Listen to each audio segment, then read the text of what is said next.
Sarah Knafo a snipé 3 journalistes du Monde, France Info, France Inter, qui ont très mal dormi parce que elle leur a dit clairement qu'elles se sont indignées, ils s'indignent, ils font des marches blanches pour Boubacar qui a été zigouillé dans une mosquée, alors que pour Lola, pour Philippine et compagnie, ces journalistes étaient les premières à parler de récupération. Alors elle leur dit, ici, moi, je vous pose la question. Pourquoi cette indignation à géométrie variable? Alors là, les journalistes, vous les voyez, branle-bas de combat, mais taisez-vous, mais arrêtez, nanana, elle lui coupe la parole. Eh bien, Sarah Knafo, c'est un miroir. Elle vous met comme ça, regardez qui vous êtes.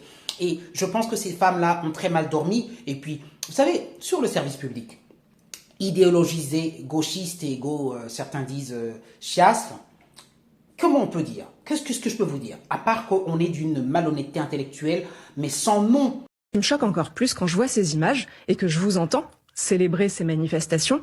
On n'a pas célébré. J'écoute France Inter, donc je vois à quel point ces manifestations ont été célébrées. Je parle peut-être pas de vous, mesdames, peut-être que vous ne les célébrez pas, mais j'ai écouté vos collègues. Non, on les célèbre pas, nous en parlons. Je viens de vous le dire, peut-être pas vous, mais j'ai écouté vos collègues. Or, je me souviens du traitement de France Inter, au moment où Reconquête, mon parti, avait voulu rendre hommage à la mémoire de Lola. Rappelons-le, Lola, une petite fille de 12 ans, assassinée dans le 19e arrondissement de Paris. Mais c'est tout le problème. Mais c'est tout le problème, c'est que vous me coupez quand je parle d'une petite enfant française qui est morte. Mais sur ces services publics, bien sûr, qui est idéologisé à fond, et bien sûr que l'ARCOM n'ira pas mettre son nez là-dedans et ne sanctionnera personne à chaque fois qu'il y a ces prises de position politique de la part de ces journalistes extrêmement, si je puis dire, qui penchent extrêmement à gauche. Mais à un moment donné, voilà, c'est l'évidence même. Pour Monsieur Boubacar, encore une fois, ce qui lui est arrivé est catastrophique. Mais il y a marche blanche, il y a indignation, il y a tout ça. Mais dès que ça arrive à une personne, si je puis dire, d'une autre couleur de peau, qui est donc issue de la France, oh mon Dieu, l'extrême de la droite de l'extrême veut récupérer, veut politiser, veut ceci, veut cela, arrêter, respecter le deuil des familles. Vous voyez? Mais ces personnes-là n'ont aucune honte à travailler pour ces magazines. Mais moi, je trouve ça incroyable. Quand vous vous levez le matin, vous regardez dans la glace quand même. Vous avez un minimum de conscience.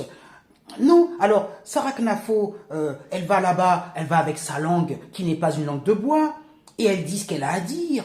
Parce que quand on est sur ces médias, France Info, France Inter au quotidien, on le sait, c'est en permanence une langue de bois, on ne rentre pas dans le vif des sujets. Quand il y a eu à Saint-Denis des Anglais qui se sont fait dépouiller, on valide le discours de Darmanin pour nous parler de Théo, Mathéo et tout, et de nous dire que c'est Kevin et Mathéo, je sais pas, oui, Kevin et Mathéo, et puis on occulte la réalité. Mais quand on est sur CNews ou d'autres chaînes, notamment sur GPTV où je passe, qui sont des médias indépendants pour GPTV, moi vous m'entendez sur GPTV, je suis là pour dire les choses. Je suis là pour dire que Naël n'était pas un petit ange. Mais quand vous êtes sur France Info, France Inter, oh là là, la doxa, Naël le petit ange, etc. Le policier Olivier, c'est un criminel, il faut l'enfermer à vie. Hein? C'est ça la doxa. Et France Inter, c'est ce discours-là. Ils s'attendaient, mais en fait, ils n'étaient pas prêts, mais je vais vous le dire, France Info, France Inter, Le Monde, ne recevez pas Zemmour, Sarah Knafo ou quoi que ce soit, vous n'êtes pas à la hauteur. Mais en revanche, que vous voulez continuer de parler de ce drame-là et qu'à chaque fois qu'il y a d'autres drames, vous les occultez. Ou vous accusez et clouez au pilori les gens qui, eux, veulent célébrer la mémoire des petits-enfants français qui sont morts. Vous allez vous faire sniper. Parce que vous croyez réellement que Sarah Knafo, elle va être là et elle va rentrer dans votre discours gauchiste là. Et puis, souvent, les journalistes posent des questions, puis les invités ont une sorte de politiquement correct et n'osent pas dire les choses. Mais attendez, invitez-moi à CNews, vous allez voir. CNews, ils vont se souvenir de mon passage. Alors moi, bon, je dis CNews parce que jamais ils vont m'inviter à France Info, France Inter, hein, je pense. Mais je vous assure que moi, je suis pas là pour rigoler, j'ai à dire ce que j'ai à dire. On est là pour dire les choses. Et moi, c'est pour ça que je regarde plus BFM, France Inter, France Info, le CNews, Le Monde, tout ça, je regarde plus, j'écoute plus. Parce que c'est tellement un discours de faux cul, excusez-moi, c'est tellement un discours, c'est tellement mensonger que vous n'arrivez plus à regarder ces chaînes-là. Voilà la réalité. Et Sarah Knafo sur France Info, France 2 et tout ce que vous voulez, La Belle Époque et tout ça, mais c'est un ovni. Ils ont invité Sonia Mabrouk à La Belle Époque, pareil, c'est un ovni. Toutes les personnes qui viennent et qui disent une once de réalité face à ces journalistes hypocrites et polarisés à gauche, sont des ovnis. Parce ils ont l'habitude de baigner dans ce gloubi-boulga mensonger toute la journée, dans cette néo-réalité qu'ils veulent s'inventer au sujet de tout un tas de choses. Alors que quand on va leur dire, vous savez, il y a des personnes qui portent un bout de tissu sur la tête, qui sont oppressées dans le monde, c'est une forme de soumission. Comment ça se fait que les mouvements féministes ne s'emparent pas de cela parce qu'ils sont pour la dignité, la représentation de la femme et sa liberté et tout ça? Non. Voilà, on n'aborde pas. Je vous ai abordé l'autre jour l'histoire du rétro-pédalage de l'Angleterre concernant les footballeuses qui, sur plein de questions, qui, par exemple, pour la question transgenre, refusent que désormais des femmes trans, c'est-à-dire des hommes trans féminins, concourent, enfin jouent au football avec des femmes. Ces sujets-là, vous ne les entendrez nulle part ailleurs que sur GPTV ou sur CNews à la limite. Mais jamais sur France Info, France Inter, tout ça. Toujours au sujet de cet islamo-gauchisme, vous n'entendrez jamais également ce que je vous ai dit concernant cet entrisme religieux à l'école. Vous n'entendrez jamais l'entrisme LGBT non plus à l'école. Alors qu'on a, je vous le dis, vous le savez, des petits enfants que l'on pousse vers la transition. Vous n'entendrez jamais la pédocriminalité, comme le dénonce Carl Zero, aussi sur des chaînes comme Toxin, GPTV et compagnie, à savoir que il y a, par exemple, le procès Le Schwarneck, le mec, il avait 300 enfants, dont toute sa famille et son petit-fils et tout ça et tout ça. Vous n'en entendez pas, hein. Demandez aux gens, prenez un micro-trottoir et demandez aux gens qui est Joël Le Schwarneck, le docteur. Personne n'est au courant.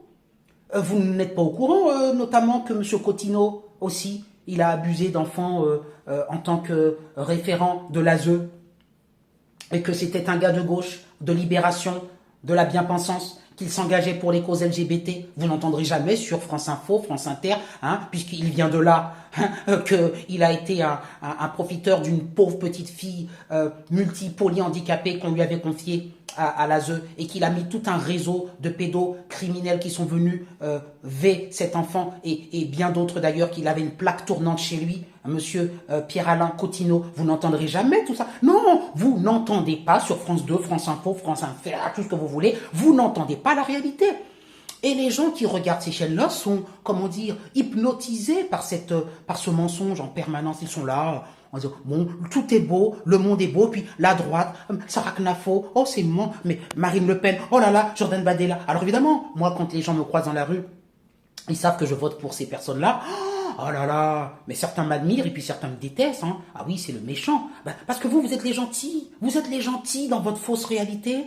Vous êtes gentils, vous êtes dans un monde de bisounours, dans un monde woke, où on a une love langue, où il ne faut pas dire le mot nègre. Oh là là, parce que sinon on est méchant, hein, vous comprenez? Vous êtes dans ce monde-là, ce monde wokisé, où tout est beau, où vous ne vous questionnez pas quand vous voyez une série de Walt Disney, enfin, où on n'a plus le droit d'embrasser la princesse, parce que ça, c'est complètement misogyne. Hein. Pourquoi un prince embrasserait une princesse et lui redonnerait la vie, hein? C'est toujours dans un sens, hein. C'est pas bon tout ça. Vous vous questionnez pas sur les jouets genrés ou pas genrés, toute cette question-là. Non, on est dans un beau monde et c'est tout à fait bien qu'on se dise que désormais il faut une égalité parfaite et que l'égalité parfaite passe par une novlangue et que certains mots sont interdits et que désormais, ben voilà, vous ne vous disiez pas, vous ne vous dites pas qu'il y a des conséquences à ce qu'on nous biberonne matin, midi et soir à une idéologie wokiste. Non, et vous ne vous dites pas que la société donc multiculturelle, notamment qu'il y a en Belgique, qu'il y a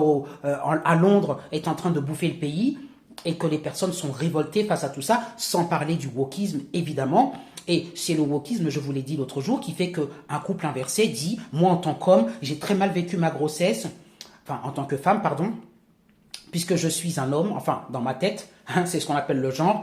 Et alors là, faire les examens médicaux, ça me renvoyait au fait que, bon, bref, vous voyez ce que je veux dire. Vous aviez un couple inversé, je vous l'ai dit. La femme disait, moi je suis une femme alors qu'elle est un homme et j'aurais voulu vivre cette grossesse. J'en voulais à mon mari, hein, d'avoir vécu cette grossesse à ma place. Et puis le mari dit, bah moi je suis un homme. Et puis ça a été tellement dur pour moi de faire des examens gynécologiques parce que ça m'a renvoyé en fait à quoi? Ça m'a renvoyé à ma condition de femme. Parce que moi j'ai un utérus en fait. Je suis née avec un utérus et en plus je m'en sers pour faire un enfant. Mais cette partie de moi, je la déteste tant. Je déteste tant cet utérus, hein, que la nature m'a confié. Enfin, je le déteste En tout cas, il me sert bien pour avoir un enfant, mais je le déteste parce qu'il me rappelle que j'ai une condition de femme. Et quand je vais chez le gynéco, ça me rappelle que j'ai une condition de femme, en fait, dès la naissance. Alors moi, ça a été très dur comme épreuve parce qu'en fait, je suis un homme dans ma tête. Hein. Moi, enfin, j'ai fait cet effort pour notre couple et j'ai mis au monde cet enfant. Voilà. Voilà la société dans laquelle nous sommes. Et il faut bien sûr normaliser tout ça. Et bien sûr, je suis transphobe en disant que tout cela est pathologique et doit rester pathologique. Et je le dis dans mon dernier livre sur la neurovibe, qui s'appelle la neurovibe. J'explique que non, je suis désolé.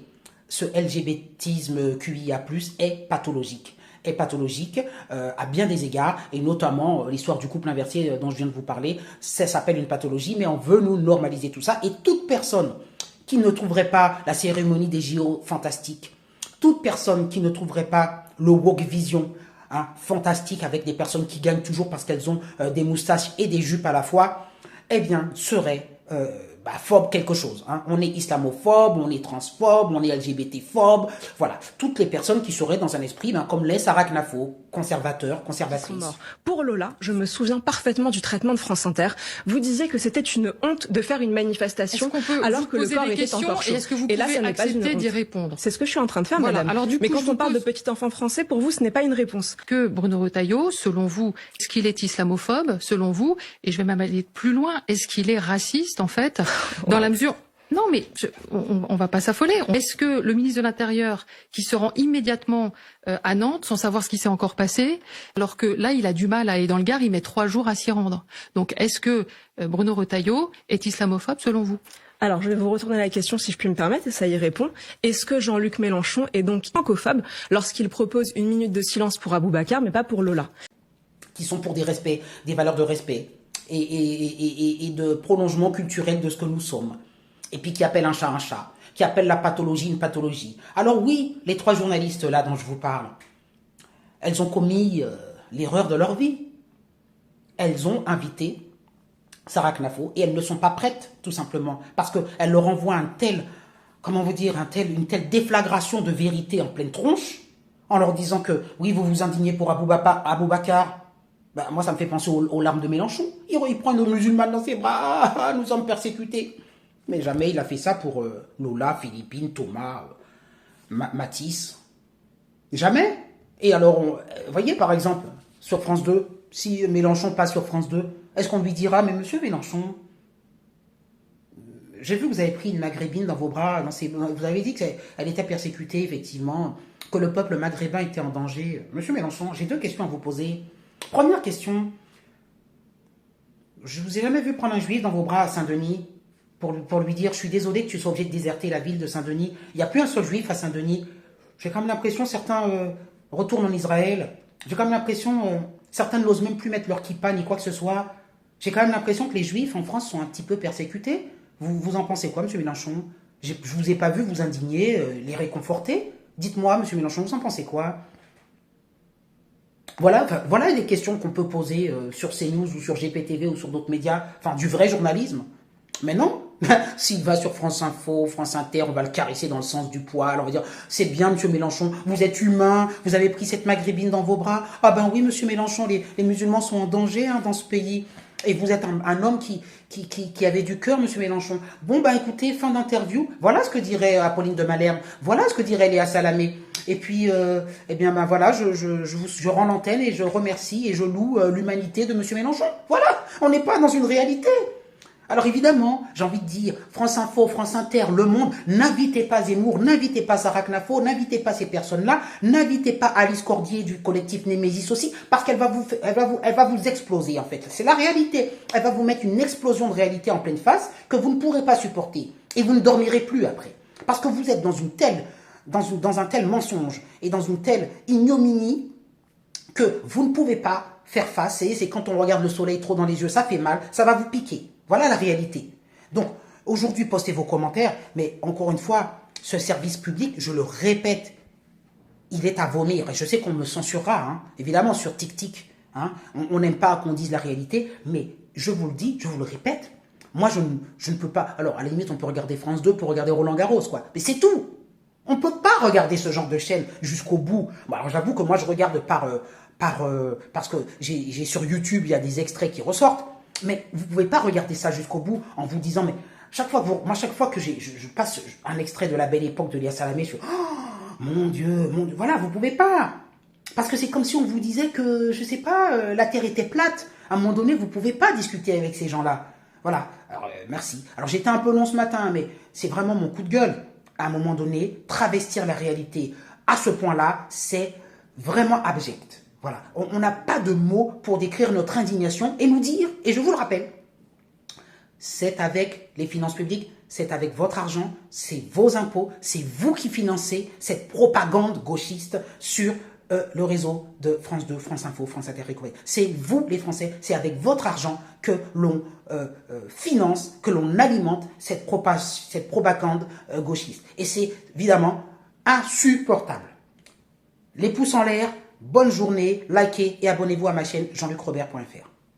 Si pour vous, sélectionner les morts selon leur origine, c'est donc être raciste, alors je vous rappelle que nous avons sur notre sol un parti, la France Insoumise, qui propose d'honorer les mémoires quand il s'agit de personnes qui sont nées à l'étranger et qui sont de confession musulmane, mais qui accusent tous les autres de tous les maux et de récupération, ce fameux mot qu'on a beaucoup entendu chez vous, mais étonnamment pas cette semaine, de récupération quand il s'agit d'enfants français morts sous les coups de gens qui n'auraient rien à faire chez nous. Je précise juste quand même sur Lola qu'il faut se souvenir précisément de ce qui s'est passé. La famille de Lola, si vous vous en souvenez bien, ne souhaitait pas que ça soit politisé et ne souhaitait pas, notamment, elle s'était directement adressée à votre parti Reconquête en disant, en disant effectivement que, allez-y. C'est très bien. La mère de Lola a pris la parole il y a de ça même pas 2 mois. Et elle a dit que ce qui l'avait aidé à survivre au moment où sa petite fille a été découpée en morceaux par une Algérienne sous OQTF, c'est le fait que les Français avaient manifesté en sa mémoire. Alors madame, s'il vous plaît, n'inventez pas de propos à cette pauvre famille dont le père est mort de chagrin. Et justement, la mère remerciait ceux qui avaient rendu hommage à sa fille. Donc s'il vous plaît, ne faites pas parler ces pauvres gens.